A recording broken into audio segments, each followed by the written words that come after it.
శ్రీనివాస్ గారు. చెప్పాను గదా సార్ నా పేరు నవ్య అని. ఆహ్, ఛానల్ నేమ్ పెట్టారా? నో. అస్సలు 1% గూడా అసలు దానికి దీనికి సంబంధం గూడా లేదు. అదనమాట సంగతి. యాక్చువల్లీ దానికి నేను ఎలా రిఫరెన్స్ అనేది కూడా చెప్తున్నాను గదా! నవవ్యాకృతి మీనింగ్‌లో.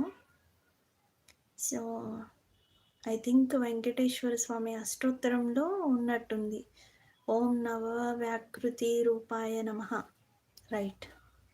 అంటే it's means of new version. ఆహ్, ఏదైతే ఒక జీవి కొత్త రూపాంతరం చెందుతదో దాని మీనింగ్ అనమాట. నవవ్యాకృతి అనేది.